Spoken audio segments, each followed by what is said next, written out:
Hi class, today we're going to talk about social media content strategy and as it relates to the strategic roadmap that we've been laying out the last few weeks. This is one of my favorite topics. I have a lot of experience with laying out the social media content strategy at my work at Rutgers, and I'm hoping to share a little bit of it with you today. So let's get started. So as I see it, and as others have as well, content development is a two-prong approach. Of course, we start with the listening strategies that we discussed in Module 1 and worked on, and we apply that to determine those important conversations, those key words that we have, um, you know, thought about and searched at and researched the trending topics, the culture of sharing at your own institution and your company, and the social objects to interest the community or influencers. And we, in module 2 spoke extensively about the role of the influencers that drives the discussion. So when we construct our content, we need to remember all the past work that we've done the last couple of weeks and really determine what is important to the influencers, and how do we construct that content that we're going to be able to share and engage with our communities, with our influencers, whether they be external or internal. Getting the organization ready to gather that existing content or build new content through a workflow process or calendaring system can be a challenge, to be honest. Some companies just don't have that kind of workflow built into their company. Other companies, especially if they are smaller ones, really probably haven't even thought that this needs to exist. And your job as communicators and public relations specialists and marketing and social media people is to convince the upper people, the management, that this absolutely does need to exist so that everyone in the company is on the same page, writing and distributing the content through the right platforms at the right time. So let's dig into that process. First, let's talk about where does the content originate from. In traditional companies, like the bigger companies, IBM, Cigna, big healthcare companies, Exxon, Mobil, those kind of places, we see that strategic messaging is done at the top, and it mostly stems from the top down. Unfortunately, the people that actually do a lot of this good work, the writers, the junior social media specialists, the junior writers, the PR staff, are usually the receivers of this message and content. And once they get it, they really can't do a lot with it. They can tweak it here and there. Ideally, at your company organization, we want to be involved when we start construing and creating these messages and this content. We want to be involved at the very beginning. We want to be involved in the research, the listening, the observing, the focus groups.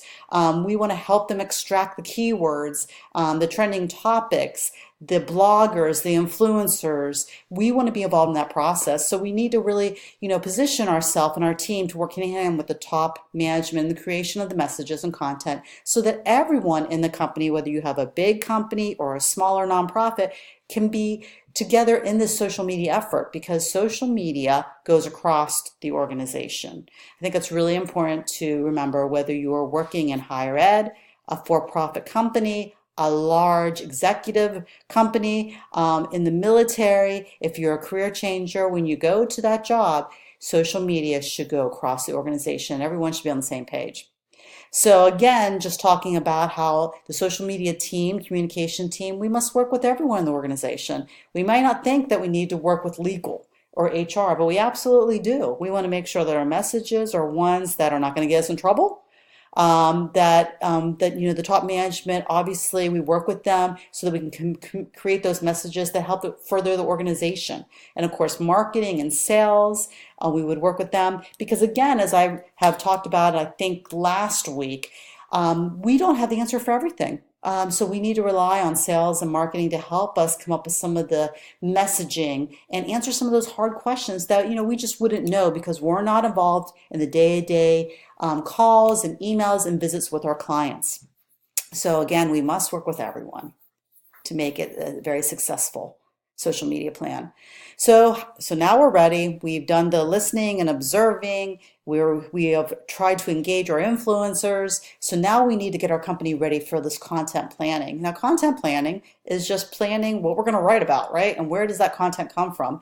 In my organization in higher ed, a lot of the content is going to come from faculty members or alumni or the dean or the dean's group, telling us about the important things that are going on, new research, or upcoming events that are happening. That's some kind of the content that we see every year. So we know we're going to write about graduation every year. We know we're going to write about spring break every year. It's, just really taking that content and making it fun and exciting and new twist to it. So if you work in an organization like I do in higher ed, we know certain things always happen every year. There's always a first day of school. There's always a winter break. There's a spring break and graduation. How can we approach that type of content in a new and fun way?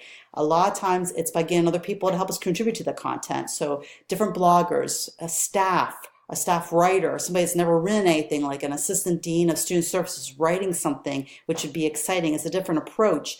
Getting faculty members to help us distribute the content. So there's a lot of ways to get your current staff and your colleagues involved in this. Do you have a culture where you've trained people? Do you have policies and guidelines in place? Because sometimes people won't be involved in social media because they're afraid. They don't know what your policies are. They don't know what the guidelines. Everyone needs a set of rules. And so your job is to help them create these rules and guidelines and training and to review that all the time. And when new social media platforms come out, you got to add that to your training guidelines and then meet with the people that are your champions to go over those guidelines. The workflow process, what kind of technologies are you using to get your word out, to just even work internally among sales and marketing or sales and social media and legal? Do you have a centralized editing board? Does all the content, wherever it is generated within the company, come back to you as the social media specialist? Is it reviewed? How do you have an approval process? And this is going to differ at all different types of organizations. Knowledge sharing and innovation. You need a culture of sharing. It may require a change in management. Like I said at the beginning, not every single company or business has these types of processes, nor do they want them. So we need to be strong when we talk to the management and really articulate why having a culture of sharing is so vitally important. Here are some technologies to help you with the workflow. So this is really looking at the content and everything you've generated, and then internally, like what work project management tools might you use so that we can all be on the same page. So we know exactly when that information about graduation is going out, and we know exactly who's going to write the content, what the content's going to consist of, what platforms we're going to put it out, what time of the day, and also getting other people involved, like the different bloggers, to be involved. So we all organize this in a project management tool. Some of the more newer ones are Trello, and also Basecamp's a great a project-based process tool you can use. We use that here at Rutgers, and it's pretty successful. SharePoint, different ones. Each organization might have something. What doesn't work is just emails back and forth. So you need to have a place where people can go and see the content, see the workflow, be either able to add to the content, edit, and also then have a process of distribution. So these tools could be helpful. So back to the content. So what are you writing about? Like, what are you sharing, right? And so a lot of times we share blog posts, we share other people's content, like our influencers that are internal or external. If we're a company, we are trying to introduce a new product, maybe we have a contest or a giveaway or a promo or a discount coupon. And so that might be types of content you're sharing. For me and higher ed, we share a lot of the same content year after year, but looking at a different spin on it. Sometimes one of the exciting social media contests we have going on right now is our dean and faculty travel a lot. So we're kind of plotting them on a map, and they're sharing images from where they are. And then we are sharing them within our own social media platforms and doing a contest. So where is the dean? Where is the faculty member? And that really generates a lot of excitement, and it's a different type of content than maybe a news story or a customer testimonial. So it's really great to have all different types of content. and to mix them up so that your social media is exciting and invigorating and shows that someone, really has put thought into it.